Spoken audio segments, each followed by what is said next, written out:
Good afternoon, everybody, and thank you for being here. We've had an excellent quarter, our best quarter actually ever. We've reported all-time high sales and all-time high bottom line for any quarter ever. We had expected Qtr3 to be good, as we told you all earlier as well, because we had expected all channels to be active only from this quarter, and luckily the festival sales were excellent for our category of products. And we're seeing good traction for the brand. The brand has made good strides in markets where we wanted to make good strides. We've not done any drastic reduction in any of our normal expenditure, and this bottom line is clean after all that, because we've decided to keep our advertising in full blow. Our new products are doing extremely well, and we're looking good for the future. Over for any questions. Thank you. Thank you very much. Ladies and gentlemen, we will now begin the question and answer session. Anyone who wishes to ask a question may press star and 1 on their touchtone telephone. If you wish to remove yourself from the question queue, you may press star and 2. Participants are requested to use handsets while asking a question. Ladies and gentlemen, we will wait for a moment while the question queue assembles. Anyone who wishes to ask a question at this time, they may please press star and 1.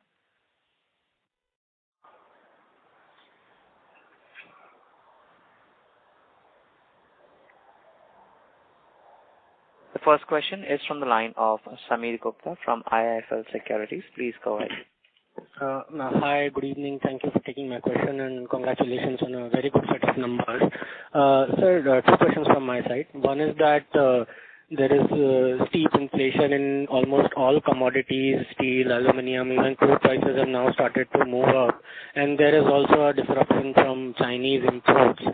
So in all this context, how do you look at your gross margins and EBITDA margin in tandem? So I know you have logged around 15% this quarter, which is actually very good, 17% this quarter, but for a sustainable basis, what kind of EBITDA margin are you targeting, and should there be a very steep inflation in commodities, how do you plan to manage that? That is my first question, sir. Well, we pass on all cost increases. So if there's any inflation in steel, aluminium, crude oil, whatever you said, we pass them on. The EBITDA margin depends upon what top line growth is. If the top line growth is good, you will have an intact EBITDA margin. If it is poor, you will have a lower EBITDA margin. But the gross margin will remain intact. Just a clarification, sir. So let's say the aluminium prices are up 50%. You can't really pass on 50% price increases, right? Probably absolute amount we may still be able to pass on, and gross margin to that extent will see a contraction. Is that understanding correct? No, that understanding is wrong. Okay. If margin, the cost goes up by 50%, we pass on that and the margin on that. Got it, sir. Agreed. Okay, that's very clear. Secondly, sir, looking at our working capital, 75 days of inventory, 50 days of receivables, just trying to understand, is this part of our business model and things will not change, or is there a plan to reduce this business mix, any lever sort of, which will result in lower working capital going forward? In my view, this is probably the lowest. Okay, got it, sir. That's all from me, sir. I'll come back in the queue if I have more. Thank you. Hello, by the way, your numbers on the working capital are wrong. Because our receivable days has come down, because there is a third quarter number which you may be talking about second quarter number. Third quarter numbers are far better. Sir, I'm looking at FY20. Sorry. Okay. Thank you. Okay, that is not comparable at this point. Yeah. Thank you. The next question is from the line of Achal Lohade from JM Financial. Please go ahead. Yeah, thank you for the opportunity, sir, and congratulations for the great performance. My first question is, you kind of highlighted that in the press release with respect to supply disruption. So, if you could talk about which particular categories did you face the supply chain, where are we in terms of normalization, and B, is in terms of the supply disruption for the peers, and if what is the extent of revenue loss or lost sales according to us because of the supply disruption for us? Chandru? Yeah. So, you know that we took a unilateral decision to stop Chinese imports of finished goods way back in May of this financial year. And we've been working very hard to move those supply chains into India, and we've been successful in doing a lot of it, in fact. But we would have still lost some sales because some products could not be tooled up fresh on time. So my estimate is that the Chinese products that we couldn't move enough to India in terms of supply chain, we would have lost about 20 to 30 crores in turnover for the quarter. And the other supply chain disruptions were not really disruptions because in the Q3 we had good supply chain, but the problem was the accumulated deficits of the Q1 and Q2, which meant that we did not have a surge stock available for this kind of a surge demand, which is what caused the problem. We will have no such problems in the quarters going forward. The Chinese imports that have come in here, even those models, largely by the end of Q4 of this year, we would have stabilized on most of those products. Understood. And if you could talk about, in terms of the growth in the e-commerce segment, what is the growth YY and the mix for us for third quarter FY21, sir? See, you must remember that e-com has grown at a healthy clip of 50 to 60% even in Q3. But clearly we could have grown even more had we supplied more to the e-com channel. But we did not want to do it at the expense of the other channels which were just limping back to normalcy. And hence we played a more equitable role in making sure all channels were fed. Understood. And what is the mix, sir, for the third quarter out of the total revenue?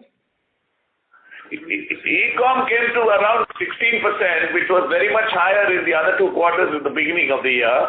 And it could have been better as I said, but it could have been at the expense of other channels which we didn't want. Fair point. And just last question, sir.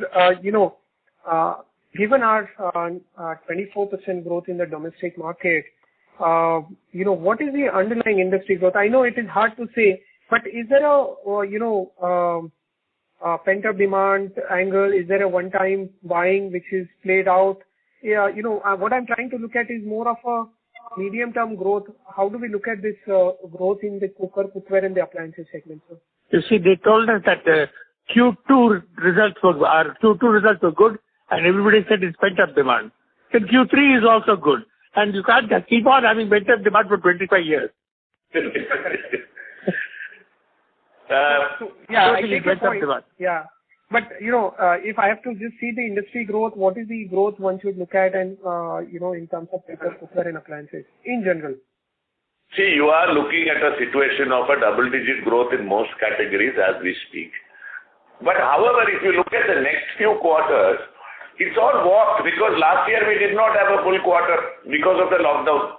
So it's not strictly comparable. You will have a much better growth on that because you will not have a disrupted March.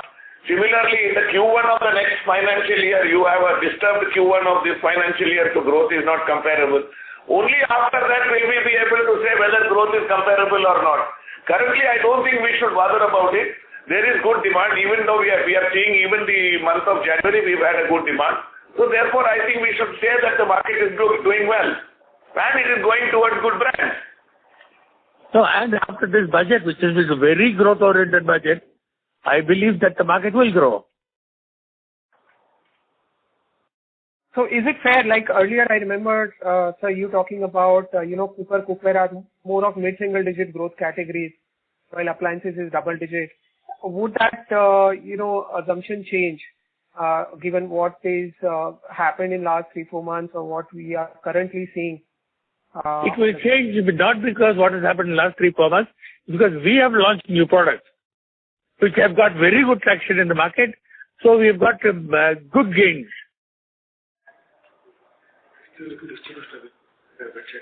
Thank you. Mr. Lohade, request you to join the queue for any follow-up as you have several participants waiting for their turn. Thank you. We'll move to the next question. That is from the line of Simran Bhatia from SMC Global Securities Limited. Please go ahead. Yeah, thank you for giving me the opportunity. And first of all, congrats to your management for posting such an excellent results. Sir, there are 2-3 questions which I want to ask. First of all, is TTK Prestige taking any advantage from this PLI scheme which is announced by the government few months back? And secondly, I want to understand what's your percentage of the total revenue from the non-South India. And third, what is the percentage of the e-commerce in the total revenue, if you can give some figure? And do you know what the PLI scheme is? The PLI scheme doesn't apply to our category. It doesn't apply to pressure cookers and cookware or kitchen appliances. Okay. It is largely related to pharma and other sectors. And in electronics. Yeah. Okay. And sir, what's your percentage of your total revenue from the non-South of the country? If you can give some, if you can We right now at about 48-52 kind of thing, South, non-South. It moves between 48 to 52, depending upon the quarters. Yeah. Okay. And sir, third will be percentage of the e-commerce in the total revenue. It is approximately 16%, if I'm not wrong. Yes, around that. Yes. Okay. And sir, my last question is means what's the succession planning in the company going on in the future? Are you looking forward to something like that? There is a robust plan always there. You can see our annual report this year. It will give much more details there. Sure, sir. Done. Thank you, sir. Thank you. And all the best for the future. Thank you. Thank you. Thank you. The next question is from the line of Kunal Sheth from B&K Securities. Please go ahead. Thank you for the opportunity, sir, and congratulations on a really good set of numbers. Sir, my first question is if you can give us some sense on what would be the 9 growth in each of our categories, and what would be our market share currently versus this year? Can you come back with the question? I didn't understand. What is the growth?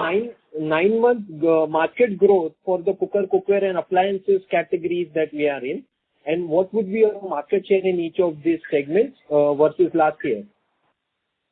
It is difficult to give you actual category growth because of the COVID. It is difficult to estimate these, and so we don't have those numbers. Neither do we have the latest market share numbers because they haven't yet come in for the 3 quarters. I can tell you up to Q2 we have gained share significantly. Okay. So, yes, basically what I wanted to understand is that this large part of the growth, is it, market share, as you're saying you've gained significant market share, do you think, this will be sticky, or once this supply disruption and unorganized part of the business comes back, part of it might not sustain? Our gain in market share happens when we have innovative products, and which is exactly how we gain market share, and that is sticky. Okay. And sir, could you give us some sense on the export side of the business? Are we seeing increased inquiries and because we are targeting very ambitious 500 crore from export. So how are things shaping up there? Shaping up very well. We have grown quite significantly in the first 9 months of this year. Actually, we would have grown more, but we are not able to get containers. But are we seeing increased inquiries for exports, sir? Yes. Steep. And sir, my last question is, we are in appliances segment, we almost now 1,000 crores worth of revenue on an annual basis. So, what is the kind of growth that we can assume for sustainably for the next 5 years? Is a 15% CAGR possible in this category? Well, that's what we would like to achieve. Okay. Thank you so much, and best of luck for future quarter. Thank you. Thank you. The next question is from the line of Naveen Trivedi from HDFC Securities. Please go ahead. Yeah, good afternoon, everyone, and congrats to the team for strong numbers. Sir, is it possible for you to share what sort of price hike you have taken in the third quarter, or any sort of price hike in Jan also? So we've taken on a weighted average basis close to 9% price hikes in the third quarter. That was over 2 tranches in some categories, and I don't see any price hikes happening in Q4 because we're quite happy with the price we're getting. Fair point. And any sort of channel inventory level, because lots of cities and metros we have seen a gradual revival in the 3Q. So what sort of channel inventory you have seen? Channel inventories are at normal levels of under a month because we haven't been supplying to that extent also. So they're very comfortable, which is why our receivables are also very comfortable. All of that is in good shape. Fair point. And when you also talked about that 20% sort of a growth in Jan, so that this growth basically, like you also talked about, the categories are also improving.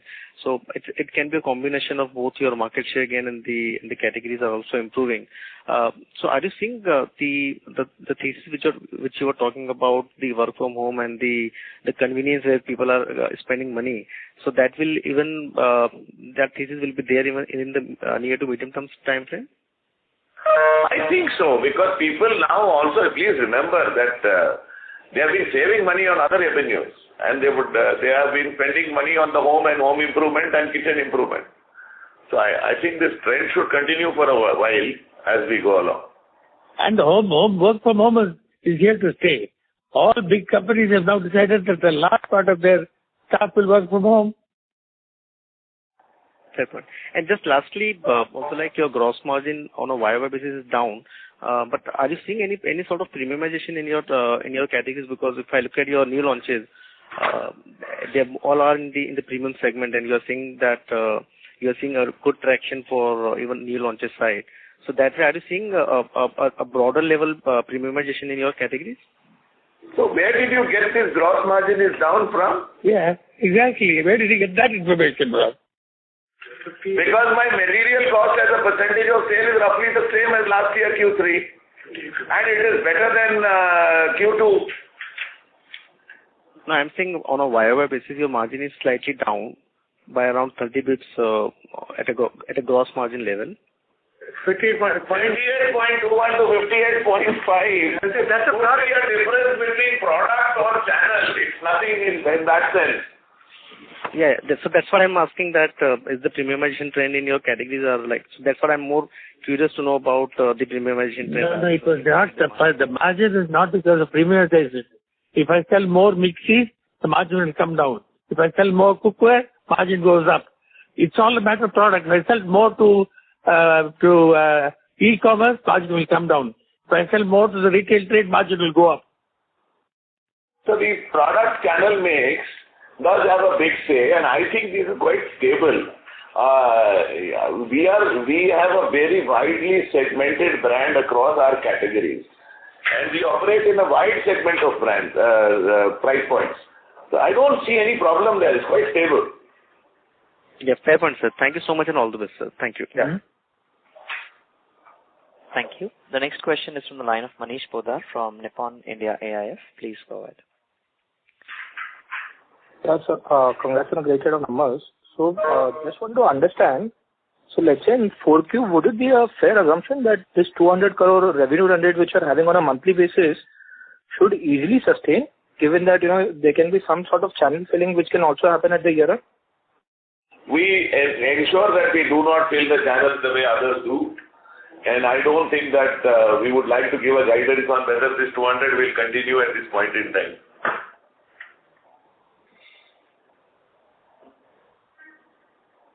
Online channel is consistently doing about 100 crore sales on a quarterly basis. So, any sort of data which you all are collecting just to understand, is this sales to, completely new set of customers, or are these just existing customers buying through another channel? Sorry, come again with that question. I'm trying to understand, let's say now online, you all are doing about 100 crores of sales on a quarter basis for the last 2 quarters easily. So what I'm trying to understand is, are these new customers altogether for TTK, or these are existing customers just buying through another channel in the interim? It will be a mix of both. We don't have the data. Okay, fine. Great. Thank you so much. Thank you. The next question is from the line of Prashant Koti from Sundaram Mutual Fund. Please go ahead. Thank you for the opportunity, sir, and congrats on a good set of numbers. The first question is on the margin. Apologies if this was answered before. You always highlighted that you would not want to cut back on your expenses or on your employee spend. But this time we've actually seen one of the best EBITDA margins in the last for a very long period of time. How much of it do you think would be sustainable going forward? That all depends upon the growth. If the growth, market growth is very good, then we will sustain the margins. Okay, sure. Got your point, but what I'm trying to understand is, are we trying to say that if you kind of are we more confident of getting a 20% kind of a growth rate now, looking at the overall market scenario? Because if that is the case, then you are obviously looking at a higher margin structure as well. That is true. If we get to 20%, we are looking at higher margin structure. That is true. Okay, but is the market growth moving towards that direction, sir? Because while you this quarter will certainly be 20%. No, I'm asking on the market growth. Is the overall market itself growing at such a high rate? Yeah, as I said, it's difficult to say. I mean, every time we've said it's pent-up demand or it is this or it is that, I think we're taking it as it comes. The brand is strong. As I said, we did not reduce expenditure on advertising. We wanted to make sure that the brand was as strong as ever. We've been feeding all channels so that we are available wherever the customer goes. That's been the philosophy. And if the market is growing, we will get that growth or better. Any channel where maybe growth is still not up to your standards or where you probably would want to catch up? So the large format stores, some of them haven't yet come back fully. For example, Future Retail used to be our big customer. You know where it is. So there is some of these things, but Future Retail, some of that sale has been compensated with the other large format stores. Those are some things that wouldn't have come back fully. But the rural market has not yet come back fully. And some of the MFI sales hasn't come back fully. Yeah. Okay, the MFI sales have not yet come back fully. No. Sure. And last point, sir, is on the supply chain. You used to highlight about that in the past. How is that situation at this point of time as far as supply chain is concerned? Now it is quite stable. Okay, so we've not been facing challenges in that. Yeah. Yes. Thank you very much and all the very best. Thank you. The next question is from the line of Sanjay Satpathy from Ampersand Capital. Please go ahead. Hi, sir. Congratulations on a good set of numbers. Two things just wanted to know that for last 5-6 years, we have seen that while you have always aspired for this 15-20% kind of growth annually, it has been pretty volatile. I don't know whether that volatility is going to go away or not. But is there any way that your product range will be so better that volatility will be far lesser going ahead? Well, the volatility has got nothing to do exactly with the product range. And if anybody can predict this, then we must go to him as an astrologer. I mean, whether it is Apple or Ford Motors or Toyota or Samsung, nobody can predict volatility. No, I'm not talking about that. We can ensure that our pipeline of innovation is full. We can ensure that our distribution is maximized. We can ensure that our brand is built to its level. We can ensure continuously investing in that brand. Beyond that, if there are market factors which are beyond our control, there will be volatility. And what can be volatile, I don't think anybody can predict. And COVID, for instance. COVID destroyed the market for 3 months. So my other question relating to that is there any big product gap or some category that you are really targeting going ahead? And my last question will be on this China sourcing shift that you are doing. Is that happening at similar cost or not? Well, the last question and answer, it is similar cost. Yeah. And the product pipeline we can't disclose obviously for competitive reasons. Okay. But I can tell you we are working on several new products. Okay. So essentially the costing is not really an issue. It is just a matter of making it available in right quantity. That is what this kind of strategy is all about. Okay. Correct. Great. Thanks a lot, sir. Thank you. The next question is from the line of Nirav Vasa from Anand Rathi. Please go ahead. Hello, sir, and thank you very much for the opportunity. So my question pertains to the price hike that we have taken. So you informed that you have taken a price hike of around 9% in 2 tranches. So would it be possible for you to bifurcate this price hikes into categories like pressure cookers and kitchenware, those kind of segmentations? Would you be willing to share? We've taken in pressure cookers and cookware, we've taken price hikes of 5%. In some electrical appliances like mixer grinders, it's as high as 20%. In gas stoves, it's about 12%, so on and so forth. Really? So it's a cost-based increase. Get your point. So effectively, you're trying to say is that the entire cost has been passed on, or entire commodity inflation has been passed on to the channel partners. Am I right? So far, yes. Yes. Great, sir. Thank you very much. Thank you. The next question is from the line of Kondinya from JM Financial. Please go ahead. Yes, sir. Thanks for the opportunity. Sir, just a couple of questions. So firstly, on the rural and the modern format retail side, so just want to understand, a few quarters back we had problems, like on the rural side and also the modern retail format side. So can you speak a little bit about what we have done exactly to diversify our channel and what's the current status now and what is the current revenue mix from these channels? So in terms of large formats, we've obviously broad-based the number of accounts we are handling, which has happened. So, but some of that sale which is lost in the first 2 quarters because the stores were not open is lost. Same is the case with the MFI-based business because there was a moratorium and you know that collections weren't happening, and only after the moratorium was lifted did they start lending again. And only after they lend will the MFI-based business come to us. Now that business has started now, and it is coming up. It's getting to be a stable business as we are speaking. But there's no growth yet. So we are still at about 60-70% of the overall pre-COVID level of MFI business that is there. And that also has moved from one category to the other, so on and so forth. Even there, what we are doing is trying to get more accounts so that we can come back to the same pre-COVID levels of the rural MFI sales. Sir, and the press release you did say that the direct retail channel is doing really well. So you mean the other channel other than the MFI distribution, right? Yeah, the other channels. Sorry, come again. What is the last bit? So in the press release you did mention that the direct retail channel is recovering well. So yes. So is it a case where the MFI is lagging behind, but the rural channel has recovered completely? And yes, the regular rural channel through our general trade has come back into a good rhythm. Okay. Sir, my second question is a little bit on the market share. So if we were to compare ourselves with the other listed players in the cookers and cookware, since Q2 FY18 we have a little bit lagged behind them, and of course we did well in the current quarter. So what is it that we are doing differently currently to grab the lost market share over here? We launched a new product.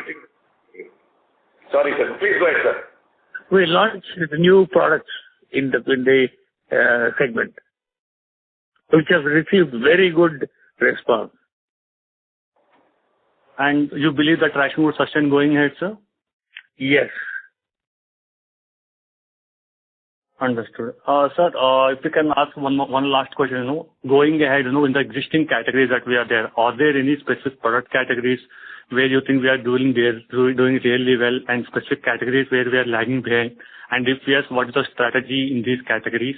And can you speak a little bit about the new categories that we intend to enter as well?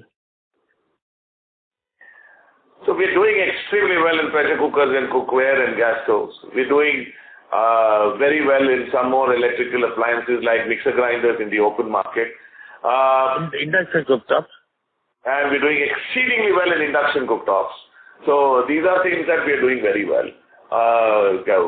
Can we do better? Yes, we could do better in kitchen hoods, for example. We would like to do better. We would like to do better in some more categories like rice cookers but there our supply chain was disrupted.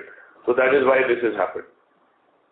Okay. Sir, if I were to ask you to pick 2 or 3 product categories which are going to be the growth drivers for us going, say, in the next 5 years, what would that be? I wouldn't want to tell you. Thank you. Kondinya, request you to join the queue for any follow-up. Thank you. The next question is from the line of Bhavan Thureja from Kotak Bank. Please go ahead. Yeah, am I audible? Yeah. You are, sir. Please go ahead. Yeah. So first question is around working capital in the e-commerce channel. Is it similar to the aggregate working capital or different? It's similar. Okay. Second question, Stovecraft's RHP, had Frost & Sullivan and Euromonitor data, more or less covered all the categories you are present in, and they seem to have given a five-year category growth rate varying between 8 to 10% on an average. Do you concur with with that assessment of category growth rates in your element category? I'd like to think it'll be better than that. Okay. And since you aspire to north of that, probably 15% odd, that figure and aspiration is well taken. But what would drive that? If you could give some idea of how you want to actualize that aspiration. As I said, do the basics right. Get the innovative products in, build your brand, get the distribution at the right place, and make sure that the customer is on your side. Okay. And the new products that you indicated, have contributed to growth in this quarter. If you could give the addressable market size of those products and some relevant competition, if you could give it. Sorry, come again. What was the question? You indicated that you've launched new products which has helped growth in this quarter. If you could give some idea of the addressable market size of these products. So we launched some new casseroles, as I said, which was thermoware casseroles in stainless steel. We believe that that's a reasonably good market which can give us about 30-40 crores of turnover in a year. In the next 6 or 8 months, we should be at that kind of run rate. And then we've launched new stainless steel cookware, which is a larger market. And the addressable market there could be 200-300 crores. And I think earlier in the year, you also, entered the dishwashers category, and you also started out a distribution outlet in Bangalore for chimneys and built-in hobs and dishwashers. If you could give some idea of how, those categories are panning out for you. So these are new store formats, where we've tried our hand at seeing how we can premiumize Prestige through high-end appliances, through specific stores like this, in this format. It's work in progress. It's right now we're just testing the concept out. We've only done it in Bangalore. We have done it only in the last few months. We need some more time to come back on that. Okay. And Horwood has discontinued its JV. I don't remember the name of the company with whom the JV was. But you indicated, I think, in a press release that it would lead to significant overhead savings. If you could, quantify that number. Shankar? Yes, sir. It was causing a dip of close to -3% on our EBITDA level. And EBITDA level was dropped to 5% from the earlier 14% because of this particular line. Now we'll get back to for Horwood. So the Horwood EBITDA now is closer to 9%. After this exit, it will be closer to 12% at our Horwood. Okay, so that's material savings. Finally, the cleaning products category, if you could give us some idea of how it's evolving, how the growth has been YTD, and what are your aspirations there? So cleaning, we've done exceedingly well. We've been 70-75% growth YTD. Though I think in the last couple of months it's slowed down a bit. It's coming down to more stable levels. As soon as the lockdown opened, it was a very good unlock category. Going forward, we expect it to give us significant growth from here also, because the base is still small and we are still adding new products there. Thanks. That's all from my side. I'll join back with you. Thank you. Thank you. The next question is from the line of Sanket Goradia from VEC Investments. Please go ahead. Hello team, congratulations for a great set of numbers. Would it be helpful if you could give us what has been the volume growth category wise? And secondly, you mentioned that some of the new categories have done very well for us. Could you elaborate a little more on that? In which space they lie, and what has really ticked in terms of the product launch? Thank you. In terms of volume growth, I wouldn't want to give you the exact numbers on growth, but I can tell you they're significantly high in the double digits. But you have the value growth are in the gist. Yeah. The value growth you are seeing in the gist. So you can see That is given quite clearly there. Value growth is 24%. That is an average price increase of 8 to 9%. The volume growth should be around 16% on an average basis. No, even the 9% growth was towards the end of the quarter. So volume could be very, very close to the value growth in terms of. So those numbers are there, indicative there. Yeah. So yes, you mentioned that some of the volume growth is led by new product launches. Could you speak a little more on what products picked for us this quarter? So we've launched the Swatch range of pressure cookers, which was not done in this quarter, but we've obviously started getting traction in almost all channels because of that. We've launched new stainless steel cookware. We've launched some new gas stoves and some new mixer grinder models, and a couple of wet grinder models. And the casseroles.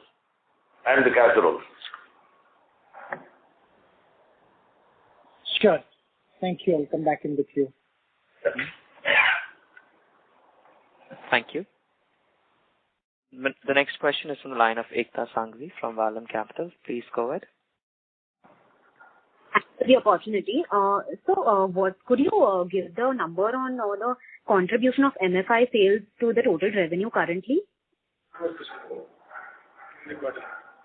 Very small. I think it's between 3 and it's about 4%. It's the prevailing before COVID. Almost 4% were last year. This was pre-COVID? Yeah, it's around 4 to 5% of our total turnover, which was similar to what we had before pre-COVID. Okay. And so now that your MFI issues have been resolved and it has started picking up again, would you expect what level can you expect this to go at in the next 2 years? One sec. We had no issues with MFI to resolve. No, sorry. I mean, so you said, right, that the MFI channel has just started and because of the moratorium, there was... That is correct. No, not issues with us. No, I'm sorry for the words, but so what level could we expect this to go at in the next 2 years?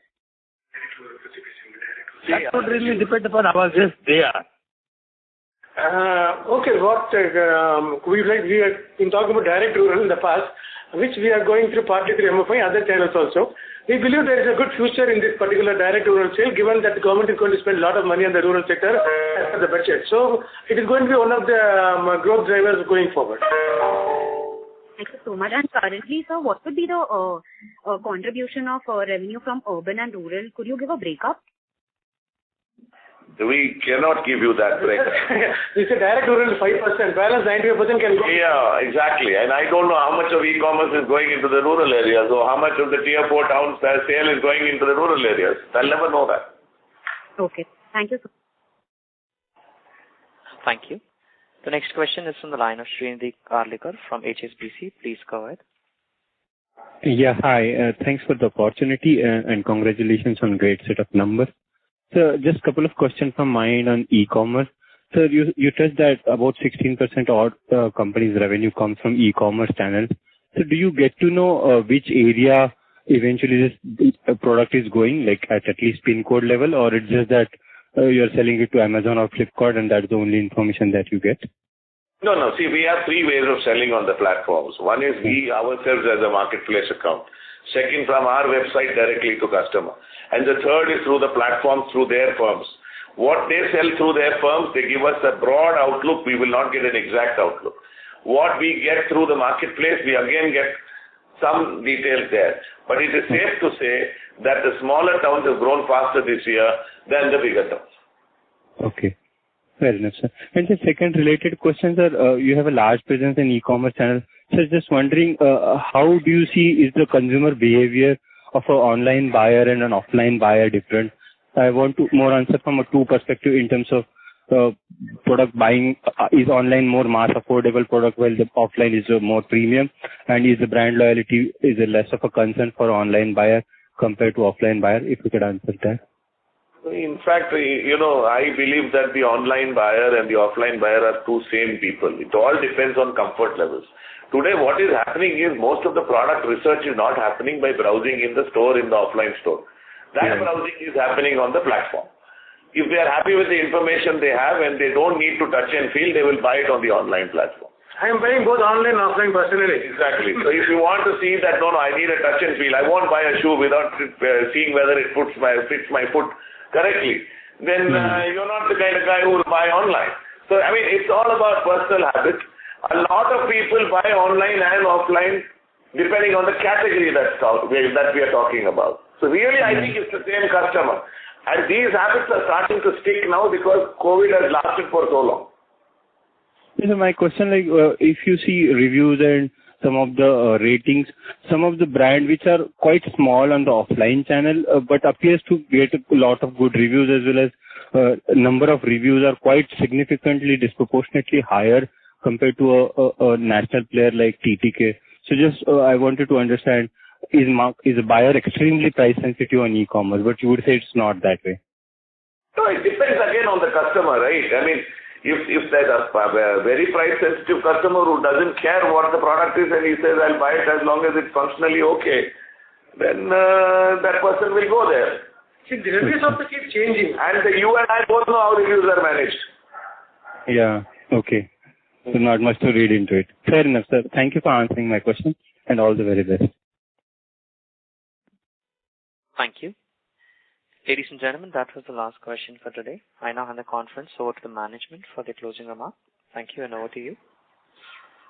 Ladies and gentlemen, thank you very much for the keen interest shown in the company. We've genuinely had a good quarter. We're seeing good trends going forward. The brand is strong, and we've got many new products coming forward. So hopefully we'll keep up the good work as we've done in the last few quarters. Thank you so much.